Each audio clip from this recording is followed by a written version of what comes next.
principio de la década de los 90, la mayor parte del mundo desconocía por completo cómo funcionaba el Internet. Era algo que nunca antes se había visto, algo que te abría las puertas a un universo nuevo, un campo desconocido, lleno de posibilidades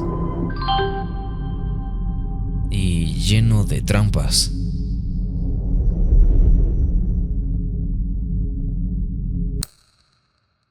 Una vez dabas clic, no había vuelta atrás.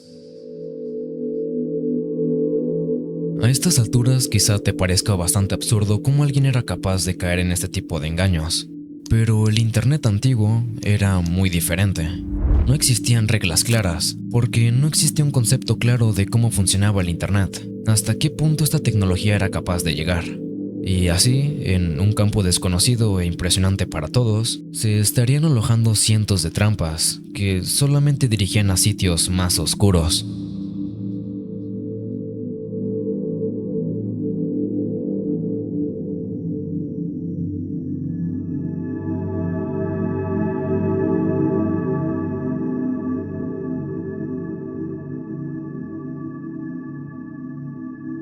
Me gustaría empezar este tema con uno de los casos más icónicos. You Are the Millionth Visitor, que en español sería Eres el millonésimo visitante. Este se trataba de un pop-up, un anuncio emergente, el cual notificaba al usuario que era la millonésima persona en visitar dicho sitio, y solo por esto cumplías los requisitos para ganar un premio. Al querer reclamarlo, pues te metían un chingo de virus que acababa con tu computadora y con tus datos personales. Lo curioso es que esta mecánica originalmente no tiene una intención maliciosa por detrás. Verán, con el crecimiento del Internet en sus primeros años, todas las personas querían sumarse y tener un pequeño espacio de ellos en este campo.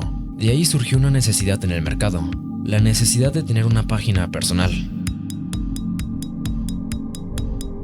Aquí es cuando varias empresas se aprovecharon para lanzar sus productos. Entre ellas se encontraba Tripod.com. Esta empresa se encargaba de dar alojamiento gratuito para aquellos usuarios que querían tener una página personal, un espacio en el Internet. Como la mayoría sabrán, la lógica para que un sitio funcione es porque hay una máquina que se mantiene encendida. Tener estas máquinas y mantenerlas no es nada barato, por lo que tendrán que encontrar una forma de generar ingresos para que este servicio sea rentable. El modelo de Tripod consistía en lo siguiente. Ellos te darían un espacio en la red a cambio de que les permitieras colocar publicidad en tu página. Este es un modelo de negocios bastante común, y es el que vemos en todas partes. Pero aquí es donde las cosas cambian. La cantidad de usuarios que creaban sus webs personales no crecía al mismo ritmo que la cantidad de anuncios que se les mostraba. Y es que aunque dejaras de consumir el contenido de otras páginas donde se encontraban dichos anuncios, estas páginas seguían consumiendo recursos. Esto sumado a que algunos navegadores de la época ya incluían ciertos bloqueadores de publicidad bastante primitivos. Y esto solo hizo que el modelo de negocio de Tripod no fuera rentable, por lo que al final los gastos empezaron a ser más grandes que las ganancias. La empresa perdió una cantidad significativa de ingresos y necesitaban una forma de salir del apuro.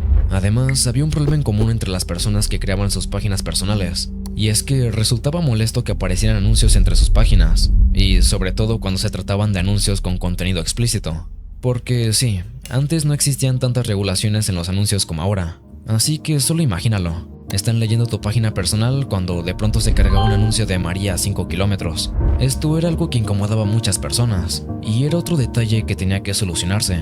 Con todo esto salió una persona llamada Ethan Zuckerman, la cual inventó una nueva forma de mostrar la publicidad. Estos eran pop-ups, ventanas emergentes, las cuales mostraban la publicidad. Esto tenía tres grandes beneficios. El primero y más importante es que estos no podían ser opacados por un bloqueador de anuncios, ya que al ser una ventana independiente no tenían poder sobre ellos. La segunda es que al ser ventanas independientes no se limitaban al espacio de la página en sí, y podrían abrirse tantos anuncios como sea posible, lo cual generaba más ingresos. Y la tercera es que, al ser ventanas independientes, el contenido explícito no estaba directamente plasmado en las páginas de los usuarios, sino que estaba aparte, y no causaba tanta incomodidad. Esto fue una solución que ayudó a la empresa, pero no por siempre. Los primeros días, e incluso meses, la empresa empezó a elevar sus ingresos. La gente no sabía cómo deshacerse de las ventanas emergentes, o sea, podían cerrarlas, pero no sabían cómo hacer que no se abrieran.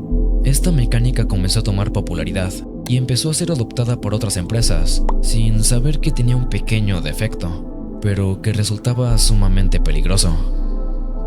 Como mencioné antes, estas ventanas emergentes eran iniciadas por la página principal. Simplemente daban la instrucción de que se abriera un anuncio en una nueva ventana. Nadie sabía exactamente qué anuncio estaba por abrirse, y una vez este se abría, su código era totalmente independiente de la página. Esto evitaba los bloqueadores de anuncios y permitía que este funcionara a como este quisiera. Esta fue una herramienta que usaron, sobre todo, los usuarios con intenciones maliciosas. Ingeniaban sus pop-ups para intrigar al usuario, y una vez caían, se robaban sus datos o su computadora acababa inutilizable. Uno de ellos, y es el que más popularidad tomó, era el que te da una recompensa por ser el millonésimo visitante. Este empezó a aparecer en múltiples sitios, lo que hizo que Internet se volviera aún más peligroso, sobre todo al llegar a estas personas, como los niños, que no estaban al tanto de los engaños y las estafas. Ahora, el verdadero problema surgió cuando otras personas tomaban el código fuente de este pop-up y lo transformaban a como ellos quisieran. De esta forma habían unos que eran más grotescos que otros, y esto fue tan grande que incluso salieron artículos hablando del tema. Ante la necesidad de mejorar la seguridad a la hora de navegar en Internet, los navegadores empezaron a incluir funciones para bloquear los pop-ups. Se bloquearon las descargas automáticas, se filtraron aún más los códigos y aquellos que se veían más sospechosos aparecían con advertencias, y en pocas palabras empezó a mediarse más la situación, hasta llegar a lo que tenemos a día de hoy, donde ya no aparecen anuncios en ventanas emergentes, y todo está más regulado. Aunque esto no acaba aquí. Alguna información asegura que las primeras versiones sobre que eres el millonésimo visitante eran en cierto punto legítimas. No tenían la intención de destrozar tu computadora y mucho menos robar tu información. Varias fuentes indican que tras hacer clic en el botón, eras dirigido a un sitio llamado freeloto.com. Aquí participabas por un premio de hasta $1.000.000, una cifra inimaginable. Uno podría pensar que al registrar tus datos para participar por el premio, se trataba de una farsa. Pero en este caso realmente habían ganadores, pero con unos matices que cabe resaltar. Hay información de usuarios que llegaron a ganar dinero real. Desconozco realmente cuánto haya sido el monto, pero ganaron. Aunque la gran mayoría que ganaba, en realidad no recibía ni $1. Eran mostrados en la página como ganadores, así que realmente no todos ganaban. También hay testimonios de usuarios que afirman haber recibido correos de esta página diciendo que habían ganado. Algo extraño, asegurando que nunca se habían registrado. Esta táctica, sumada a la farsa de que eras el millonésimo visitante, solo captaron la atención de la gente. Y a la hora de ir al sitio, pues aparecían más anuncios, por lo que esta era la fuente de ingreso real de las personas que estaban detrás de este sitio. De vez en cuando sí, había ganadores reales, lo que le daba más credibilidad al sorteo y lo que hacía que se mantuviera vivo, aunque al final no era tan sostenible porque si de 100 ganadores solamente uno realmente obtenía ingresos, pues no resultaba tan creíble. No está del todo confirmado, pero sí dice que aparte de participar, se te pedía que descargaras un programa donde introduces tus datos personales. Esta información era revendida a terceros, y esto también sumaba ingresos a los responsables. Pero sí, en teoría este era el propósito original de ser el millonésimo visitante, no inyectar virus a tu computadora ni mucho menos. Pero por desgracia esto no sería lo único que podíamos encontrar en aquellos años. De hecho, esto es solo la punta del iceberg.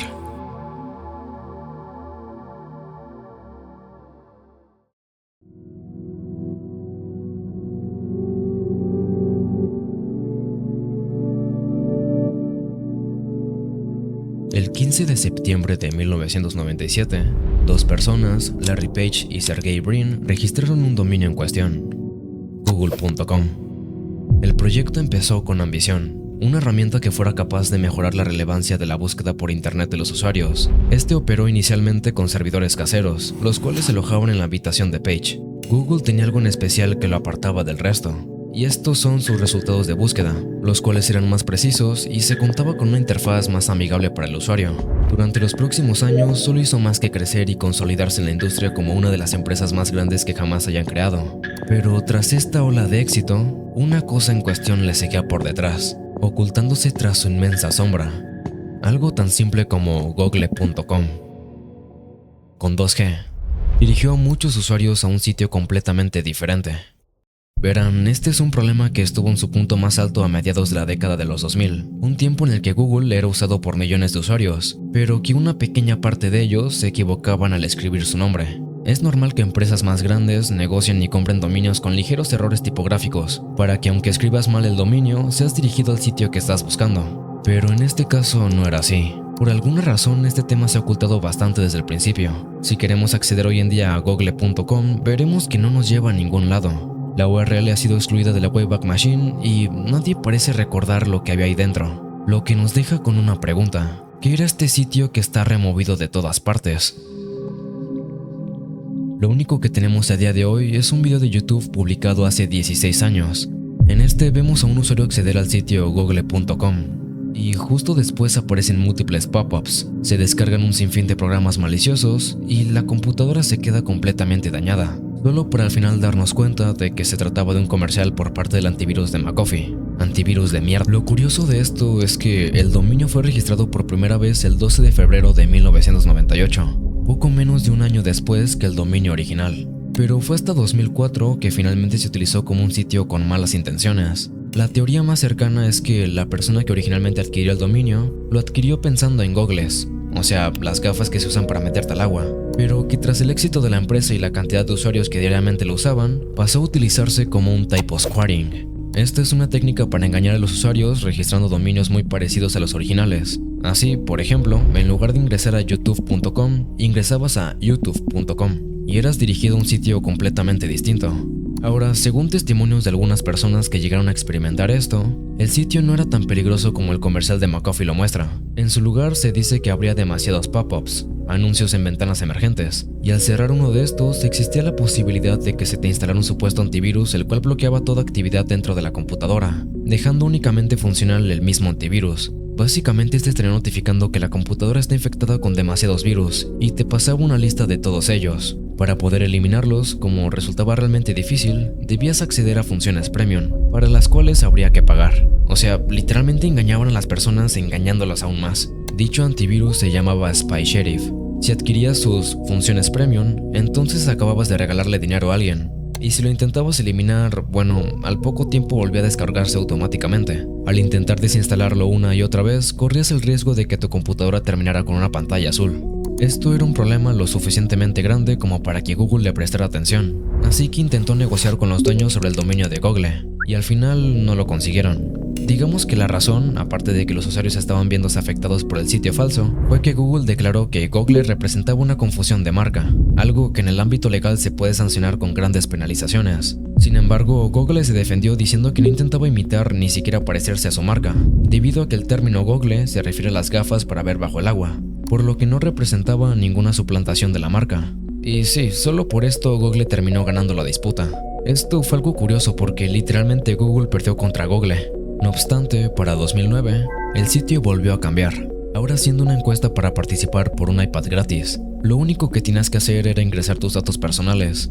Lo interesante es que al poco tiempo surgió un canal de YouTube llamado Google.com, con varios videos de personas diciendo lo que harían si les regalaran un iPad. If I won an iPad from Google.com, I would do a crazy dance. No se sabe exactamente quiénes son estas personas ni por qué están grabando. Se teoriza que quizás se trataba de un paso obligatorio para completar la encuesta. A día de hoy estos videos ya no están disponibles, y hasta donde se sabe nadie ganó un iPad. Pero las cosas no terminan aquí. 2 años después, en 2011, Google nuevamente regresó para tratar de eliminar el sitio web de una vez por todas, algo que no pudo conseguir, pero sí pudieron llegar a ciertos acuerdos, digámosle condiciones, para que el sitio siguiera activo. Por lo que en 2012 esta encuesta engañosa terminó siendo removida, y durante los siguientes años estuvo cambiando de propietario en propietario, pasando por cambios drásticos de uno al otro, hasta que a día de hoy pasó a ser nada. Ingresamos a la URL, no nos llevará a ningún sitio. Sin embargo, el dominio expira hasta 2027, y no parece que en los siguientes meses vaya a tener un propósito. Esto es algo que no solamente ocurrió con Google, sino que cualquier empresa medianamente grande que no poseía variantes de su nombre eran adquiridos por otros usuarios para cometer este tipo de actos fraudulentos. Imagina que solo por equivocarte en una letra fueras dirigido a un sitio completamente lleno de malware. Como antes mencioné, hoy en día estas cosas están mucho más reguladas y se llevan a cabo juicios que pueden resultar en penalizaciones realmente serias. Y si bien hasta el momento hemos visto las formas en que los virus se propagan, no hemos llegado a la parte más impactante de este tema.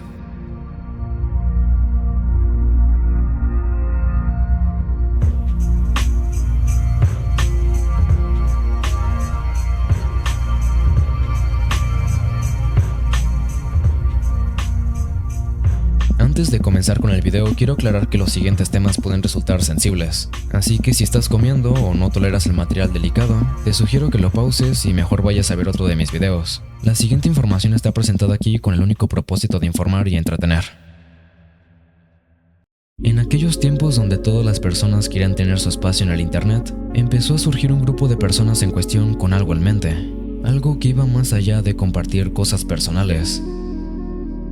Podríamos decir que el primer rastro que existió de los shock sites o sitios shock fue dentro de las plataformas que les permitían a los usuarios tener su página personal. Aquí entra Tripod, como ya vimos, pero no era la que realmente dominaba el mercado.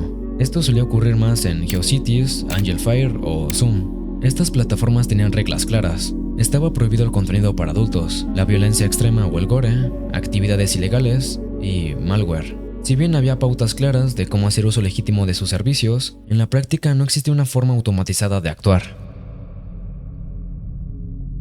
Los usuarios comenzaban dejando cosas sutiles, imágenes un poco más explícitas.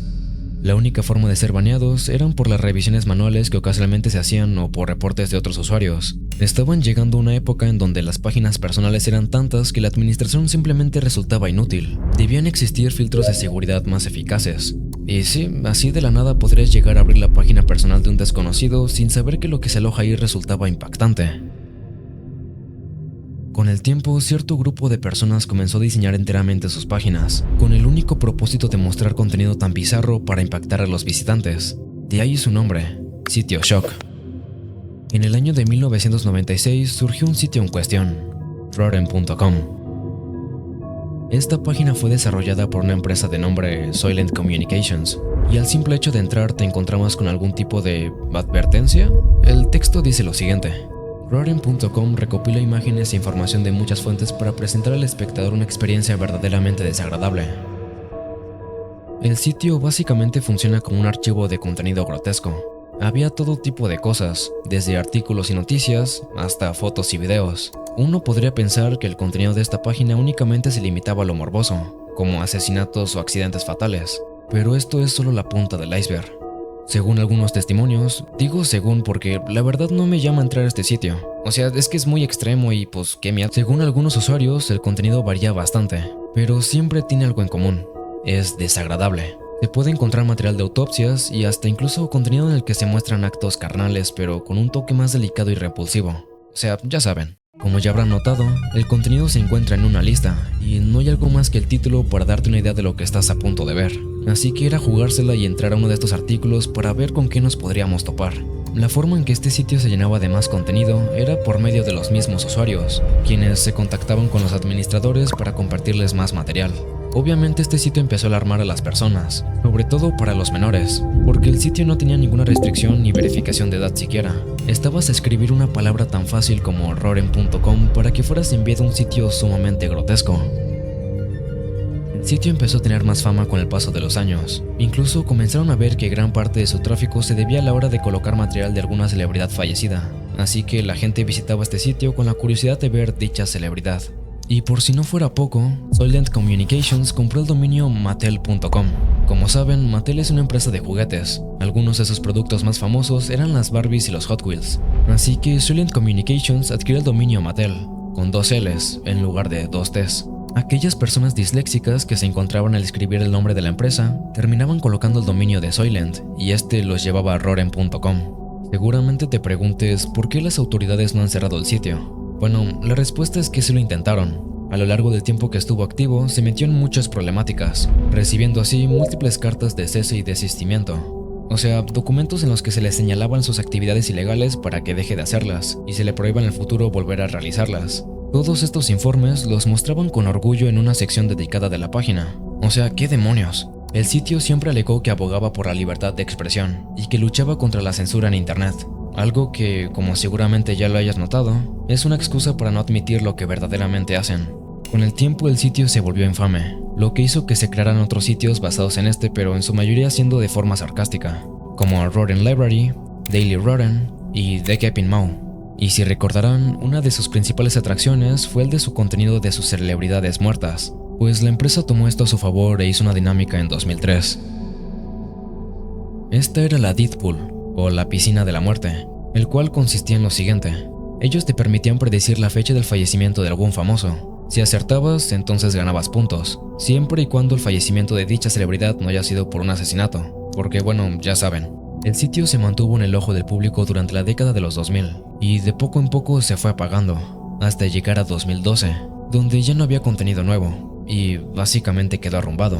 Esto repercutió en los ingresos que este generaba, porque sí, incluso llegaron a sacar una sección de merchandising, y ahora que el sitio no recibía la misma cantidad de gente que antes, empezó a tener problemas con el mantenimiento. Durante los siguientes años, el sitio se cayó varias veces y cada vez tardaba más en volver a restablecerse, hasta que en 2018 sus fundadores decidieron darlo por muerto y el sitio finalmente cerró sus puertas. La teoría más razonable, ya que Sailing no dijo nada al respecto, es que se notaba la falta de interés que fue acumulando por el tiempo, cosa que no compensaba los grandes costos de mantener el sitio y todo el material alojado en él. El sitio es accesible a día de hoy desde la Wayback Machine, así que si piensas acceder, hazlo bajo tu propio riesgo. Hasta el momento hemos visto en casos donde, en parte, son las empresas las culpables de todo esto, las responsables de que tengamos sitios con contenido de esta índole, o grupos de personas que buscan joder a otras por medio de sus virus, pero no hemos visto algo tan bizarro como los mismos usuarios en sí. Verán, desde los principios de Internet siempre se ha incentivado la participación del usuario en este espacio, ya sea a través de feedback, grupos o foros. Pero sería en este último que podemos encontrar cosas aún más siniestras y repulsivas.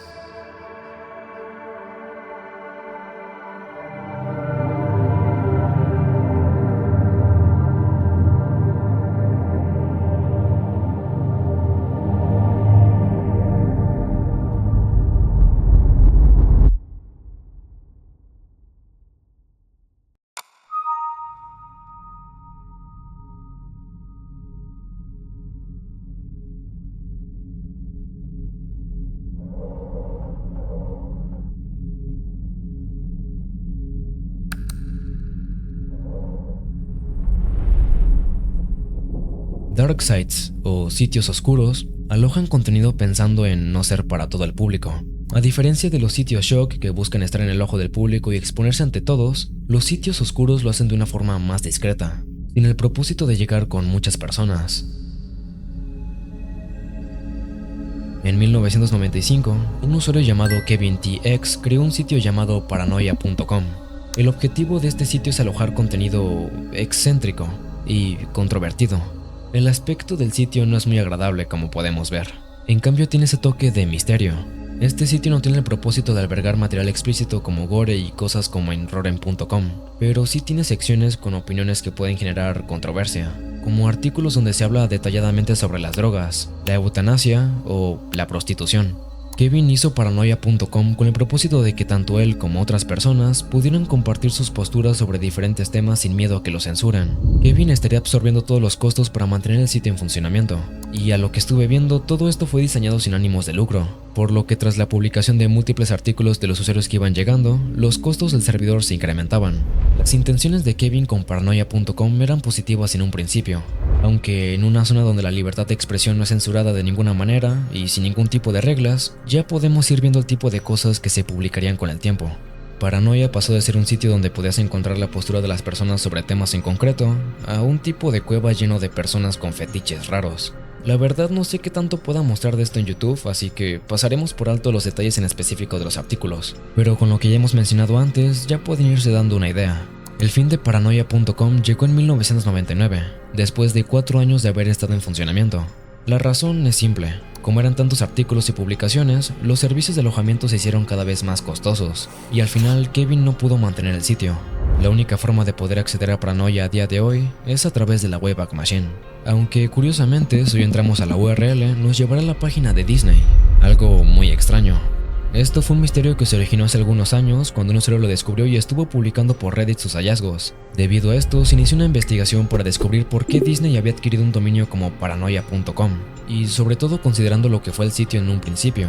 Al final descubrieron que un programa por ahí de la década de los 2000 llamado Paranoia adquirió el dominio. Al parecer se trataba de un programa donde encuestaban a los participantes y los espectadores podían dejar sus preguntas a través del dominio. Este fue un programa organizado por Fox Family, un canal de televisión, que después fue comprado por Disney, así que esto explica la razón de que ellos tengan este dominio. Aunque esto no sería lo más oscuro.